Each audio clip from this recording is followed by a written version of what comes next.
was just about to edit this video and then I realized I didn't record any audio. So I'm gonna quickly speedrun this video again. So basically, Majin Vegeta. Now, what? I mean, Super Saiyan 3 Vegeta came out. I'm gonna tell you why I think you should not summon for him. Because if you want meta units. So we're gonna start off simple. He has a bunch of damage inflicted. He has 90% damage received, which is the most we've ever seen from a unit. And his whole gimmick is he wants to do long combos and he wants to do a lot of damage. But I'm gonna say why he's not really that worth it. So starting off, he has absolutely no disrupt, no buff cancellation. This small little line, these small 2 lines of text right here, this is his disrupt. This is like the best he has. He has this downgrade, which sometimes can even be nullified. But of course, I'm not gonna only name the negatives about him. I'm gonna name the positives too, which is that he does a lot of damage. He gives allies a good amount of damage inflicted. He heals a lot, but his gauge is a little dumb. It's a standby gauge, so it fills up when the enemy is attacked. Not enemy, your teammate is attacked. So let's say you're running him on a Super 7 with not Super 17, MVP 17.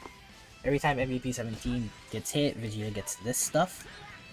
So he gets 2 substitution count, which resets when he shows up. He gets 50% special move damage, of course resets when he shows up. He also heals 3% and it charges up to 4%. He has a cover change, a blast cover change. You can probably lose into it. He drop. Oh.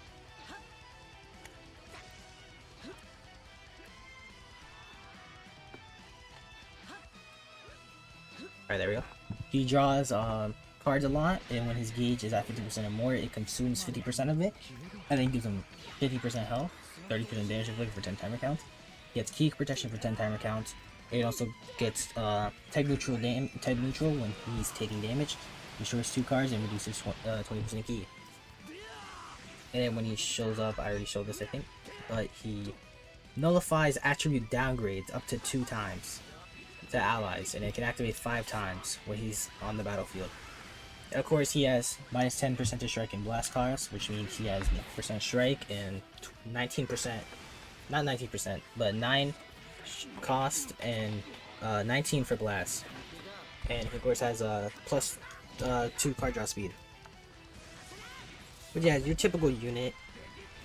Also his Z abilities.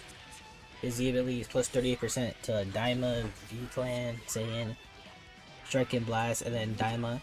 Get an extra strike base. So he wants Daima units, of course, so they can get the full effect of his Z ability.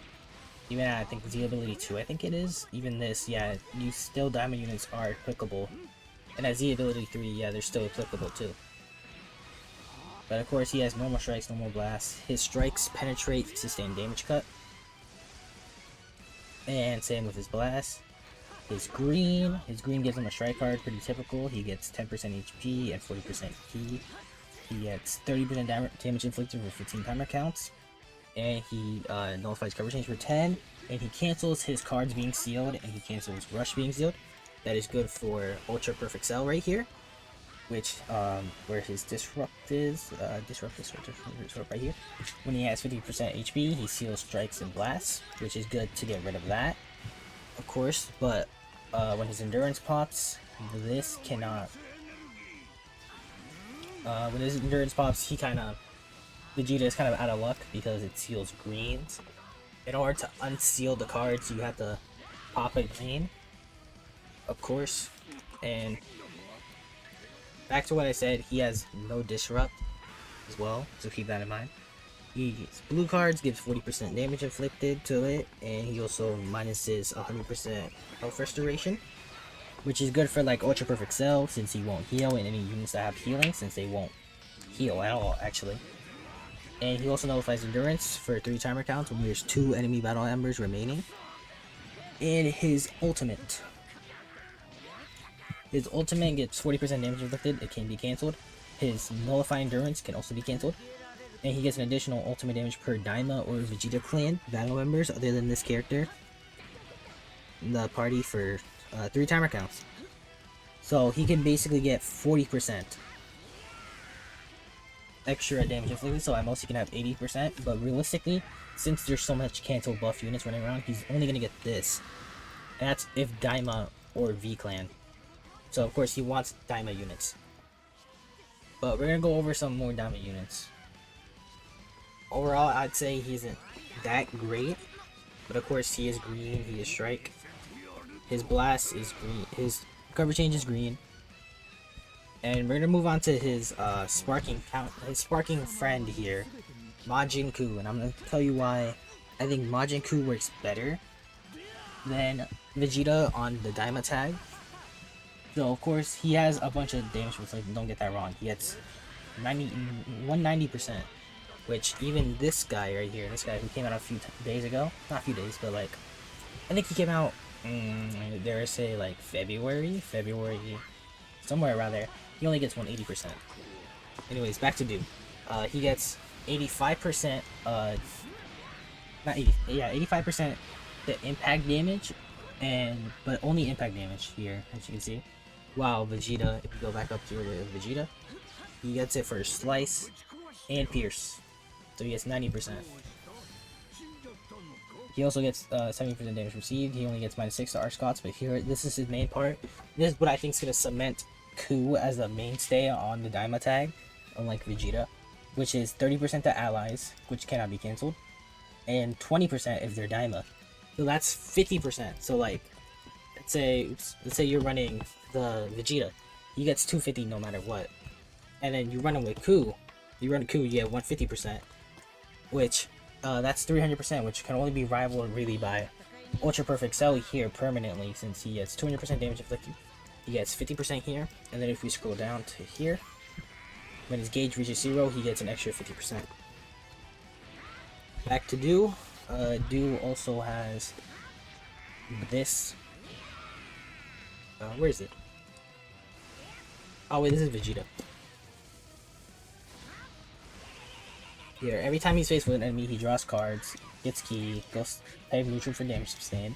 When he cover changes, he can destroy up to 2 cards and reduce key by 50. That is really good.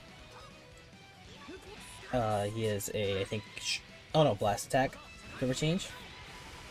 And when he switches on standby, you'll get a card. If you have 3 or fewer, he'll restore ally health and key by 30. He also cancels abnormal conditions and downgrades like Vegeta as well. Every time Ku is hit with an abnormal condition, that's like Beast Gohan or like arts cost increase or anything like that, not buff cancellation but reduced power, he gets all of this stuff. So he gets 50% damage inflicted, notifies cover null, seals specials and blues for the enemy for 3 timer counts. And every time he's hit with a card, he gets plus 50% health restoration for substitution counts, and it gives him -1 card draw speed and +5 arc cost. It also seals main, and he has a 20% chance to inflict paralysis as well. And his tags, of course, I'll go over his Z ability. His Z ability is a little more lenient than Vegeta, since it's Daima, Element Yellow, or Element Blue characters. And of course, he gets 18% to Daima. What are his tags?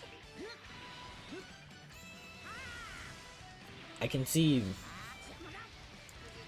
I think Daima's the only tag. Doesn't even have like regen, because I guess he's technically not regen. But here, he has a 30% chance to inflict paralysis on strikes, 70% chance to inflict on bleed, on blast, and his green card is a really good green card. Starters, it randomly draws 1 card, which could technically be better than Vegeta's, because Vegeta's is always going to be a strike. His can be literally any card. It could be a blast, it could be a blue, it could be a green, or a strike. And he heals 10% just like Vegeta, but also gets more ki than Vegeta. He also restores Vanish up to 5 times, and he will have 7 substitution counts. So basically he'll have -3 to the substitution counts for 20 counts. And the enemy is 50% or HP or above, he gets +1 card draw speed for 10 timer counts, reduces ki by 40, and gives +2 substitution counts, so kind of like a pseudo lock-in. And then his blue cards, doesn't say here, it says it more up here, but they can actually feint. Yeah, here. He can feint, 20% on blues, and he can feint 30% on alts, which is really good. The feint is really good. And now up to his blue. Also, yeah, here I forgot to mention this, but his blue card draws a green card on a hit 3 times, and then his ultimate gives plus 50% but can be cancelled. He also restores 10% HP and ki by 30. His crit rate can be cancelled, and he shortens substitution ally counts by 5. Now, this dude I feel like is a mainstay, especially because the daima tag is rapidly growing, and I don't think he'll be much of a stay. But let's also go over the banner too. The banner, do I think you should summon for it right now? No, I don't think so. It does have all 4 diamond units as Silent Governor 3, Ku, Vegeta, and Goku. And the only other one I'd say is worth it is probably Super 17. Super 17 is still a good character. Even now, he has buff cancellation, unlike this guy. The rest are kind of like, eh.